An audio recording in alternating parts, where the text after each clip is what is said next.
오늘 말씀의 제목은 기적의 기도라는 제목으로 우리 함께 은혜를 나누고자 합니다. 기도는 기적을 불러옵니다. 네. 한 초로의 노인이 대학가에서 대학생들에게 전도를 하고 있었습니다. 이 대부분의 학생들은 이 노인을 다 이제 좀 피하고 있었습니다. 노인과 전도하는 이 노인과 마주해서 얘기하다 보면 여러 가지 복잡한 상황들이 많이 생길까 싶어서 피하고 있었습니다. 근데 한 학생이 노인에게 말을 걸어왔다고 합니다. 할아버지는 아직도 예수가 이 물을 포도주로 변화시켰다는 말도 안 되는 이 기적을 믿으십니까? 질문해요. 이 노인이 학생이 원한다면 예수님이 물을 포도주로 만드는 대신 포도주를 물로 변화시키신 기적을 당장이라도 보여줄 수 있겠네. 이 학생이 그럼 한번 보여주시죠. 어떻게 포도주를 물로 변화시키는지 좀 보여주십시오. 네. 이 노인이 그러면 먼저 이 길 건너 마을에 가서 이 마을 사람들에게 집시 스미스를 알고 있느냐고 물어보게나.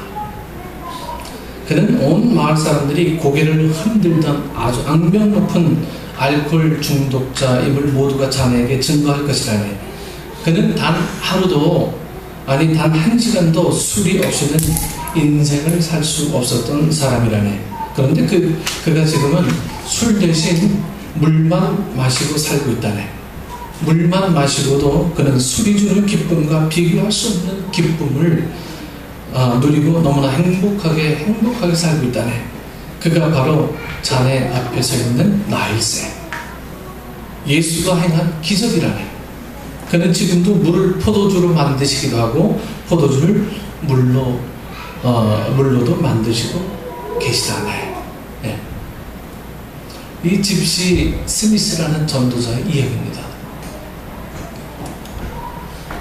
한 시간도 술 없이는 살 수 없었던 사람이 이제는 물만 먹고도 주님이 주신 기쁨으로 술이 주는 그 쾌감보다 훨씬 더 귀한 삶을 사는 것. 이게 바로 기적적인 삶이고, 물이 포도주로 변하는 것보다 포도주가 물이 변한 이 기쁨을 직접적으로 온몸으로 보여준 이 스미스의 간증 이야기를 서두에 시작합니다. 20세기 최고의 물리학자 알버트 아인슈타인은 다음과 같이 말합니다. 인생에는 두 가지 삶밖에 없다. 한 가지는 기적 같은 건 없다고 믿는 삶이고, 또 한 가지는 모든 것이 기적이라고 믿는 삶이다. 내가 생각하는 인생은 후자이다. 오늘 우리가 사는 시대는 그런 기적 없이는 단 하루도 살아갈 수 없는 난제들로 가득 차 있습니다. 공부를 하면 할수록, 연구를 하면 할수록 내가 지금 살아가고 있다는 이 사실이 얼마나 기적 같은 일인지 여러분들 고백할 수밖에 없을 것입니다. 너무나 일반화되고 이 하나님이 주신 은혜가 너무나 커서 그것을 느끼지 못한 거죠.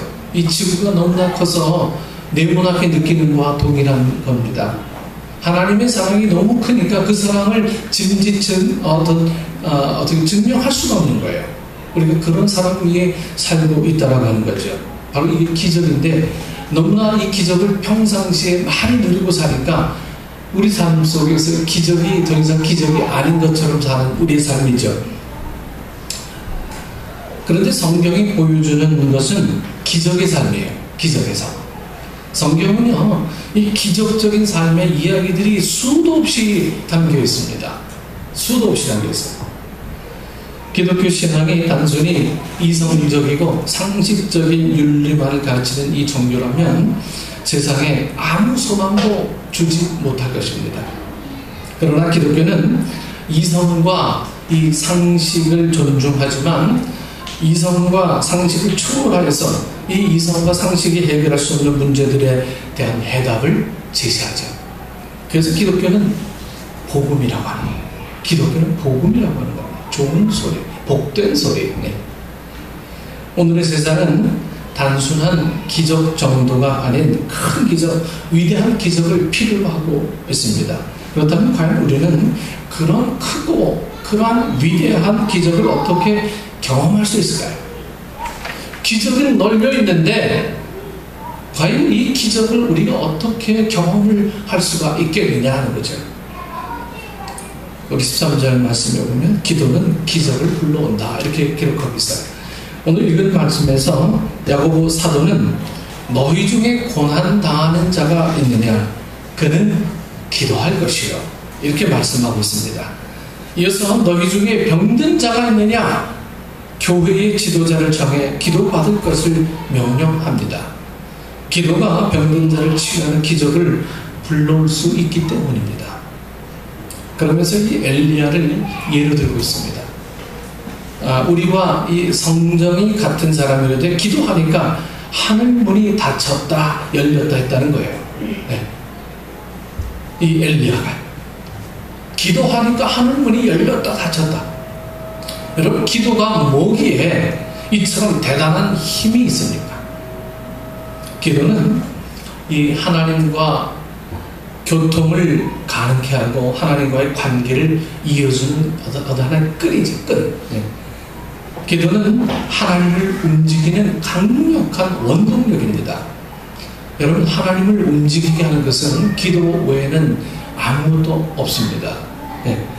기도는 하나님을 움직이는 강력한 원동력이 될 수밖에 없어요. 네. 기도는 하나님으로 하여금 우리를 위해 일하시고 싶게 만드는 어떤 신기한 힘이 있습니다. 기도는 그래서 기적을 불러오는 거예요. 기도는요. 이 헤롯 아그리빠는 헤롯 대왕의 선자로서 살인자였죠.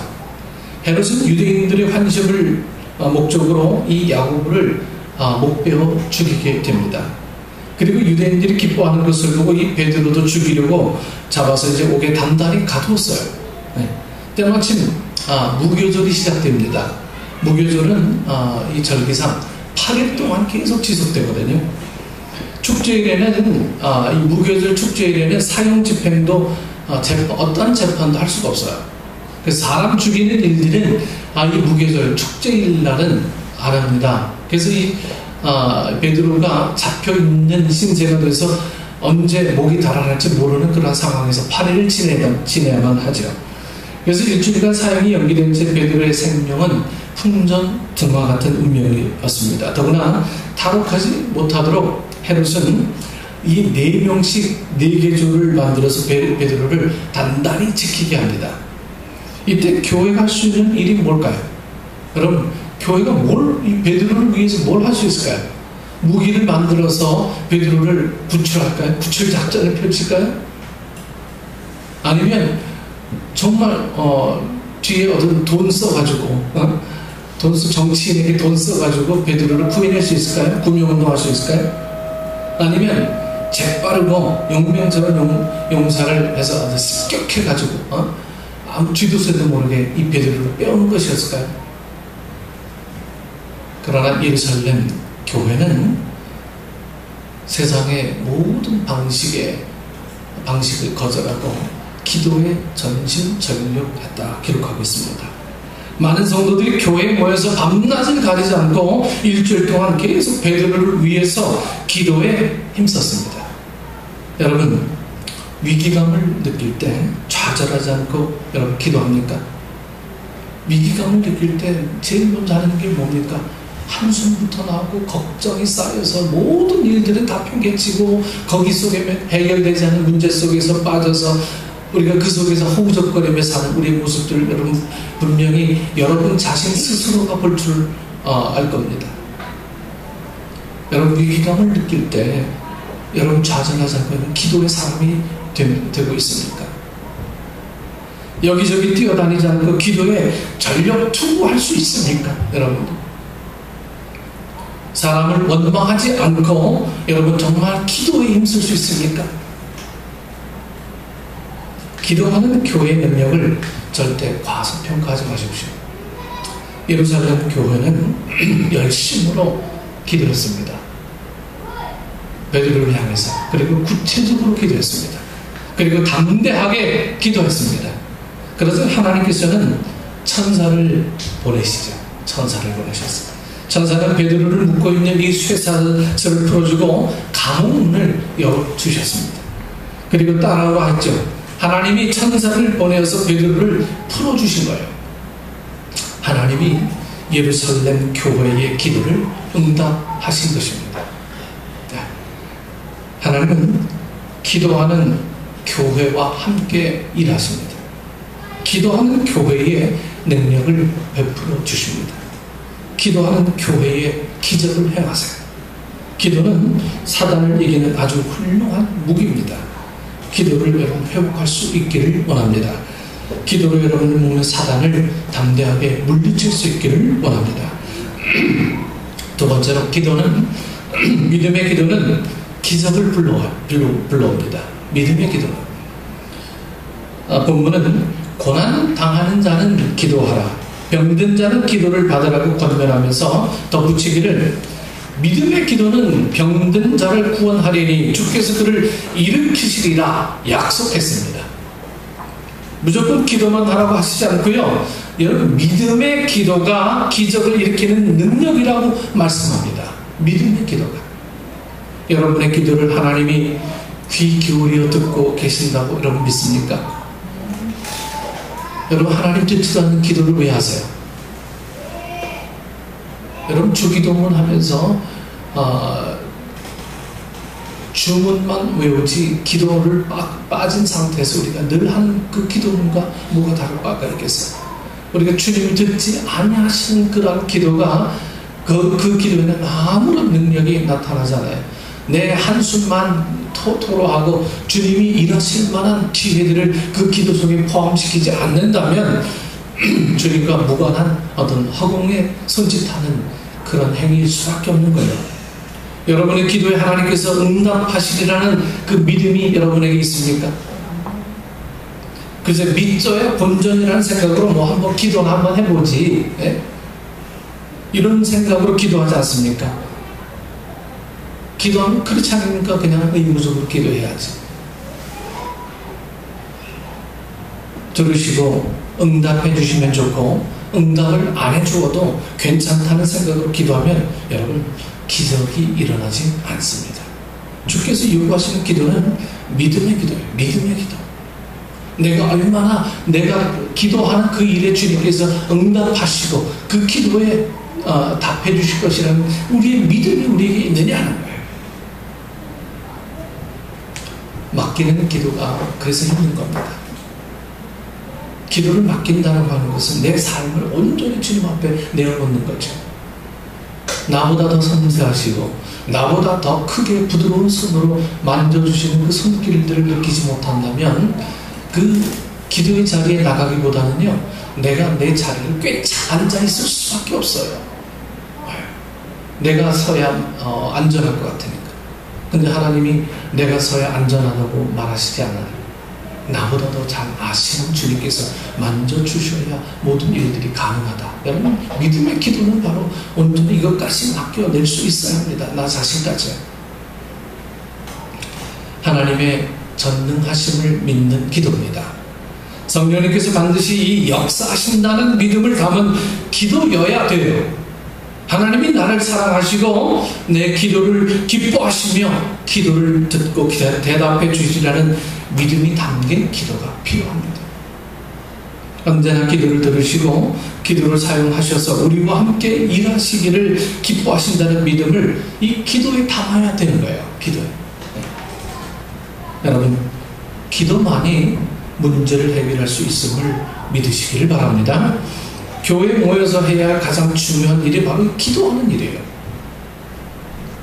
문제 없는 사람이 여러분 누가 있습니까? 여러분 문제 있는 사람 누가 있어요? 다 문제 있어요. 우리는 전부 다 문제를 안고 다 살아가지 않습니까? 내 문제 끄집어내보면 하루 종일 얘기해도 이 문제를 주님 앞에 어떻게 다 이야기할 수 없을 정도로 우리에게는 그렇게 많은 문제들이 있어요. 어떤 가정은 질병, 어떤 가정은 사업, 어떤 가정은 자녀, 어떤 가정은 부부관계, 뭐 수많은 문제를 여러분 우리를 위협하고 있는데 여러분 이 수많은 문제들을 내가 다 감당할 수 있다고 생각하십니까? 이 수많은 문제를 내 힘으로 다 해결할 수 있다고 믿으세요? 어찌 보면 우리는 그렇게 믿고 있는 것 자체가 오만이죠. 우리에겐 수없이 다가오는 우리의 문제를 내가 해결할 수 없어요. 기도하다 보니까 나도 모르는 사이에 해결되어지는 은혜들이 우리 삶 속에는 거지반입니다. 기도하다 보니까 해결되어 있는 문제들이 우리 삶 속에 얼마나 많은지 몰라요. 느끼지 못하고 체험되어지는 것들이 우리 삶 속에는 부지기수인데, 우리는 그냥 내가 느끼지 못한다고 해서 하나님의 기적이 아닌 것처럼, 일반화되어진 것처럼 여겨지는 우리의 모습들 속에 하나님은 계속 나와 교통하기를 원한다, 이렇게 계속 말씀하고 계세요.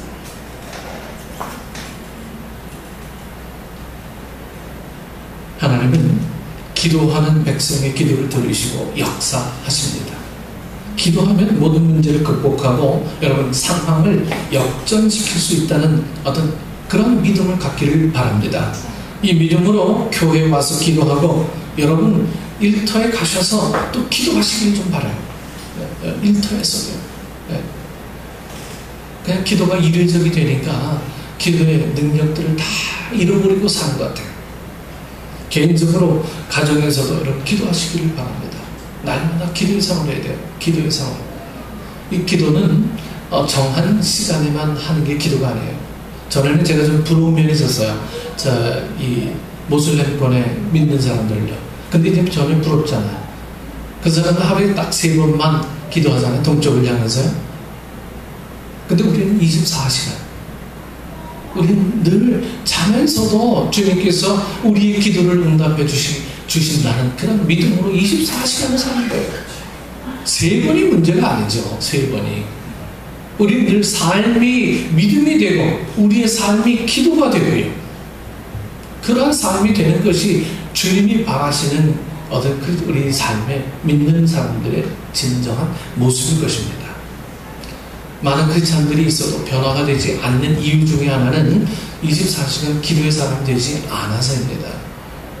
하나님 말씀에 붙잡혀 있는 시간만 크리스찬이지, 말씀 듣는 시간만 크리스찬이고 헌신하는 시간만 크리스찬이고 나머지 삶은 크리스찬이 아닌 삶을 살다 보니까 이 기독교가 이 지경이 되지 않았느냐는 거죠.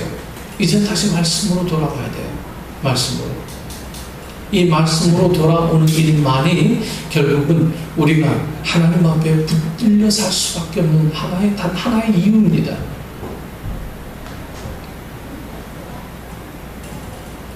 세 번째로 의인이 드리는 믿음의 기도는 기적을 불러옵니다. 성경은 의인의 간구는 역사하는 힘이 큼이니라 이렇게 덧붙이죠. 여러분 엘리야 같은 의인이 기도하면 하늘문도 닫히고 또 열립니다. 비가 3년 6개월 동안 오지 않게 되기도 하고 단비가 내려서 온 국민을 살리기도 합니다. 히스기야가 벽을 보고 기도했더니 그의 삶에 15년이 연장되어지는 은혜도 있게 되었습니다. 여러분, 그럼 여러분 이렇게 생각할 겁니다. 그러면 그렇지. 내가 이제껏 기도해도 기적이 일어나지 않는 것은 내가 죄가 많아서 그랬구나. 그럼 나는 기도해봐야 소용이 없겠네. 나 같은 죄인이 기도한다고 하나님이 귀 기울여 들으시겠어? 엘리야 같은 의인이나 기도해서 기적을 체험하는 것이지 우리 같은 죄인은 헛수고일 뿐이야. 여러분 되게 타당한 이야기 같죠? 우리 죄인이잖아요. 죄인이 기도하는 게 능력이 있겠습니까? 여기 본문은 의인의 기도하는 것은 능력이 크다고 그랬는데 우리 다 죄인인데. 여러분 그렇다면 누가 의인입니까? 의인의 간구는 역사하는 힘이 큼이니라. 이 말씀 앞에 어떤 말씀이 나옵니까? 그러므로 너희 죄를 서로 고백하라. 병이 낫기를 위하여 서로 기도하라. 여러분 누가 의인이에요? 누가? 죄를 하나도 안 짓고 사는 사람이 아니라 죄를 지었지만 고백할 줄 아는 사람이에요. 죄를 안 지은 사람이 의인이 아니라 죄를 지으면 그것을 인정하고 고백하는 사람이 이 의인이라고 성경은 이야기합니다. 여러분 고백할 줄도 모른다면 그건 죄인이죠. 우리는 수많은 죄를 범하고도 이 죄를 고백하지 않아요. 죄를 하나도 안 지은 것처럼 가상하는 이 위선자가 아니라 죄를 시인하고 또 용서를 구하고요. 네? 그런 사람들이 바로 의인입니다. 교회 나오라고 그랬더니 나 죄 많아서요. 여러분, 전혀 합당한 얘기가 아니에요. 합당한 이야기가 아니에요. 죄가 많으니까 교회가 필요한 거죠. 저희 외삼촌 장례식에서 제 사촌들하고 얘기하는데, 우리 이제 사촌 형님이 이제 내가 좀 새롭게 살기로 작정했는데 아직도 뭐 끊지 못하는 것들이 있어. 그랬더니 그 사촌 여동생이 목사님 앞에서 별 얘기를 다 해. 목사 앞이니까 그런 얘기를 해야지. 맞아. 목사님 앞에 그런 얘기 해야지. 이런 얘기를 같이 좀 나누게 됩니다. 우리는 뭔가 내 것을 내어놓는 일들이 되게 두려운 거예요. 내 문제를 누가 알까봐 늘 감추고 못을 여미고 사는 이 일에 너무 익숙해져 있어요. 여러분, 하나님 앞에 그냥 열린 마음으로 다가가는 거예요.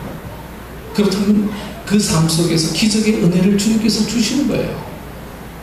너무 간단하잖아요. 너무 간단해서 이게 소중하지 않습니까? 하나님 앞에 회개하고 어떤 죄는 사람 앞에서도 고백하고 용서를 구할 필요가 있습니다. 그렇게 죄사함을 받고 나서 병낫기를 위해 기도하는 것이 필요합니다.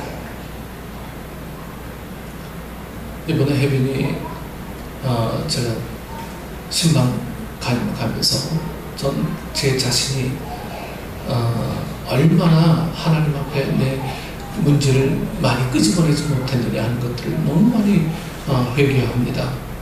차를 몰고 가면서도, 기차를 타고 가면서도, 그래, 내가 먼저 회개를 하고 병낫기를 간구하는 것이 옳은 일인데 그냥 목사니까 기도해주면 낫겠지, 하나님 기적을 베풀어 주십시오, 하나님 만져주십시오, 이런 기도만 그냥 계속 해야 되는 것 같아요.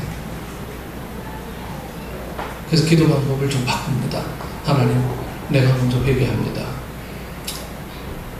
주님 앞에 온전히 서지 못했고요, 주님을 온전히 신뢰하지 못했습니다. 그러면서도 기도의 능력을 구했던 잘못이 있었습니다. 내가 먼저 회개합니다 하면서 이 혜빈이에게 가면서 이 회개 기도를 많이 했어요. 회개 기도를 많이 하고 가서 기도할 때는요, 나도 모르게 뭔가 뜨거운 이런 것들이 막 올라와요. 뜨거운 것들이. 여러분, 그리고 우리는 기도 응답을 위해서라도 자신을 거룩하게 지켜가야 합니다. 거룩하게. 제가 운전할 때 한 가지 다짐한 게 있습니다. 차가 한 대도 오지 않는 거리를 할지라도 나는 신호를 지키겠습니다. 좀 미련하지 않아요. 네? 미련해 보이지만 그것이 곧 질서를 지키는 일이고요, 그것이 곧 하나의 어떤 한 계단이 될 수 있다고 저는 믿습니다. 네.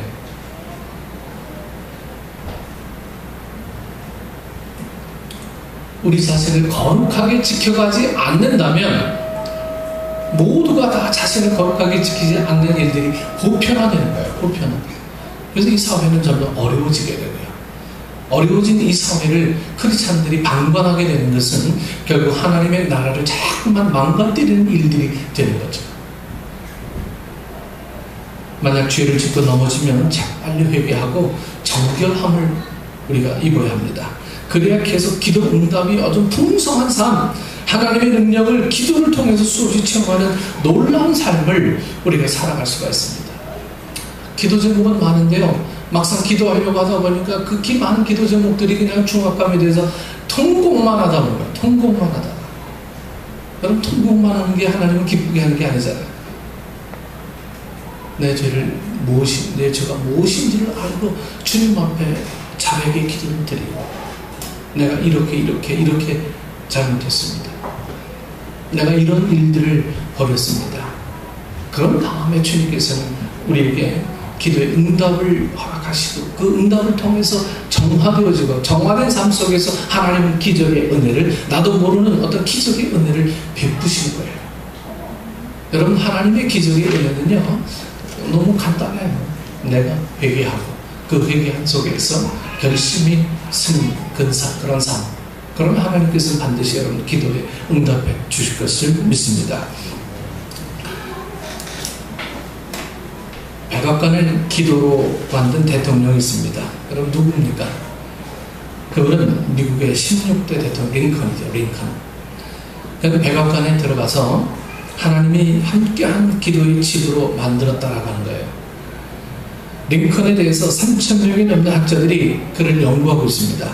그는 정말 인류 역사에 둘도 없는 큰 일을 한 분이시죠. 존경과 사랑을 한 몸에 받는 아주 훌륭한 지도자입니다. 링컨은 좋은 조건을 갖고 태어난 사람이 아니고요, 그의 주변에 뭐 사람이 있거나 부모가 있거나 그 주변에 물질이 있었던 게 아니에요.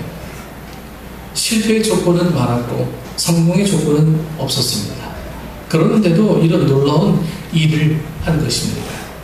그의 일생을 그린 이 작가가 말하기를 하나님은 그에게 이 가난과 신앙의 훌륭한 어머니만 주셨을 뿐이라고 했습니다. 링컨은 어머니로부터 하나님의 말씀을 들었습니다. 어머니는 성경을 가르쳐주는 스승이었다고 합니다. 특별히 세 인물에게 영향을 받았다고 하는데, 노예 해방을 시킨 이 모세, 애굽을 살린 요셉, 목동으로 또 시골 출신으로 온 이스라엘을 다스린 이 다윗 왕에 대해서 큰 감동을 받았다고 합니다. 링컨 어려서부터 어머니로부터 물려받은 책을 잘 읽었습니다. 그는 그 이후에 변호사 시절에도 모세에 대해서 항상 받은 이 영향 그리고 십계명을 통해서 뇌물 유혹을 늘 물리칠 수 있었다고 늘 고백하고 있습니다.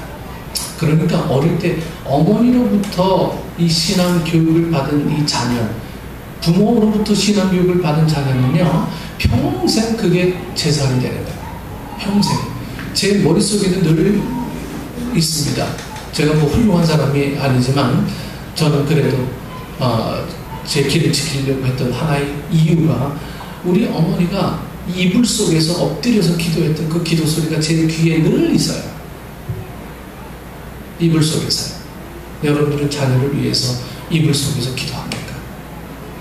여러분 자녀를 위해서 정말 말씀 속에 말씀을 가르치려고 하는 교훈들을 여러분 갖고 있습니까? 네. 여러분 이제 다시 한번 시작하셔야 됩니다. 나는 이야기가 아니고 다 내 이야기예요. 내 이야기. 다 내 이야기인데도 다 남 얘기처럼 다 넘겨버리는 우리의 모습들이라면 여러분 철저하게 회개하시고 다시 한번 여러분들의 자녀들을 이 믿음의 방법으로 양육하셔야 됩니다. 여러분 우리 교회가